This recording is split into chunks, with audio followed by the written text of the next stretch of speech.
বাংলাদেশের যে প্রধানমন্ত্রী তিনি একটা কথা বলেছেন যে তিনি দুইবারের বেশি প্রধানমন্ত্রী থাকতে চান না।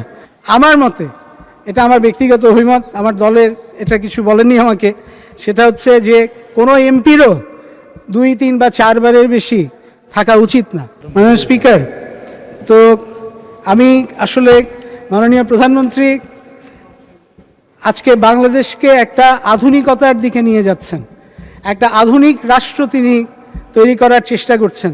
তাকে আমি ধন্যবাদ জানাচ্ছি যে তিনি আমাকে 2018 সালে মনোনয়ন দিয়েছিলেন, এই 2024 সালেও মনোনয়ন দিয়েছেন, যার জন্য আমি আজকে এখানে এসে আপনাদের সামনে কথা বলতে পারছি। তিনি যে আধুনিক বাংলাদেশ তৈরি করতে যাচ্ছেন সেটা বোঝা যায়। মাননীয় স্পিকার, আমরা কিছু হাসপাতাল নিয়ে কথা বললাম, তিনি একটা পিপিপির মাধ্যমে আমাদেরকে উৎসাহিত করলেন যে আপনারা পিপিপির মাধ্যমে কিছু করা যায় কিনা দেখুন। এই আধুনিক চিন্তাভাবনা ইনশাআল্লাহ বাংলাদেশকে আরও অনেক সামনের দিকে নিয়ে যাবে। মাননীয় স্পিকার, আমরা একটা কথা সবসময় বলতাম যে বাংলাদেশ কবে সিঙ্গাপুরের মতন হবে। তো মাননীয় স্পিকার, আমি বলতে চাই আমাদের লক্ষ্য যেটা হওয়া উচিত, বাংলাদেশ সিঙ্গাপুরের মতন নয়, বাংলাদেশ যাতে উদাহরণ হয় সারা পৃথিবীর জন্য, সেইভাবে যাতে আমরা ইনশাআল্লাহ এগিয়ে যেতে পারি। এবং আমি বিশ্বাস করি আজকে আমাদের যে আধুনিকতার প্রবক্তা আমাদের মাননীয় প্রধানমন্ত্রী যেই বীজটা বপন করছেন, ইনশাআল্লাহ আমরা হয়তো আমাদের এই জীবদ্দশায় আমরা হয়তো দেখব কিনা জানি না, কিন্তু আমরা যদি আমাদের গণতান্ত্রিক ধারাটাকে অব্যাহত রাখতে পারি, ইনশাআল্লাহ বাংলাদেশ সারা পৃথিবীর জন্য একটা উদাহরণ হবে, এটা আমি বিশ্বাস করি। বাংলাদেশের যে প্রধানমন্ত্রী তিনি একটা কথা বলেছেন যে তিনি দুইবারের বেশি প্রধানমন্ত্রী থাকতে চান না। আমি আপনার মাধ্যমে একটা প্রস্তাবনা রাখতে চাই। মাননীয় স্পিকার, আমার মতে, এটা আমার ব্যক্তিগত অভিমত, আমার দলের এটা কিছু বলেননি আমাকে, সেটা হচ্ছে যে কোনো এমপিরও 2, 3 বা 4 বারের বেশি থাকা উচিত না। এটার কারণটা হচ্ছে মাননীয় স্পিকার, আমরা একটা 20 কোটি লোকের দেশ, এই 20 কোটি লোকের দেশে নেতৃত্বের অভাব হবে না। কাজেই আমাদেরকে আমাদের পরবর্তী প্রজন্মের জন্য জায়গাগুলো ছেড়ে দিতে হবে। এবং যেহেতু আমরা অনেক মানুষের দেশ, আমাদের একটা ডিসিপ্লিন বা নিয়মানুবর্তিক একটা সরকার, একটা জনগোষ্ঠী দরকার। এবং সেই জন্য আমাদের কম্পালসারি মিলিটারি ট্রেনিং এটা যদি থাকে, এটা আমাদের মাননীয় প্রধানমন্ত্রী এক সময় বলেছিলেন। কাজেই সেরকম যদি কিছু আমরা করতে পারি, ইনশাআল্লাহ বাংলাদেশ সামনের দিকে এগিয়ে যাবে। মাননীয় স্পিকার, আর 1 মিনিট একটু বাড়িয়ে চাচ্ছি, 1 মিনিট একটু বাড়িয়ে চাচ্ছি। মাননীয় স্পিকার, বলুন। মাননীয় সদস্য, এখানে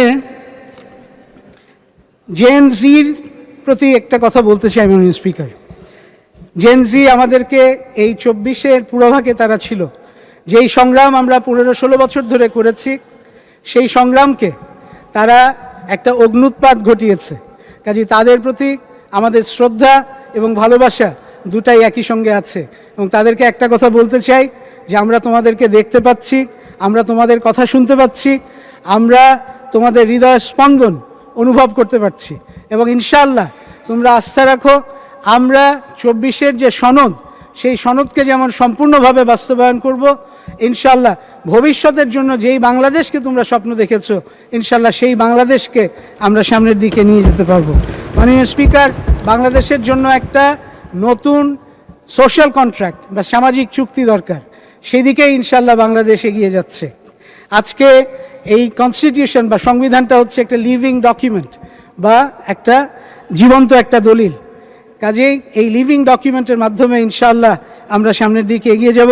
মাননীয় স্পিকার, সর্বশেষে আমি এই কথাটা বলে শেষ করতে চাই যে আর 1 মিনিট কি দেওয়া আর 1 মিনিট। মাননীয় স্পিকার, দুঃখিত, আর 1 মিনিট নিয়ে নিচ্ছি।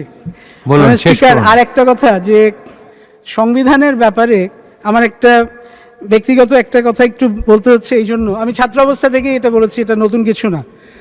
সেটা হচ্ছে বাংলাদেশের সংবিধানটা বাংলাদেশের মানুষ দ্বারা রচিত হওয়া দরকার। এবং এই কথাটা আমি ছাত্র অবস্থা থেকে বলেছি।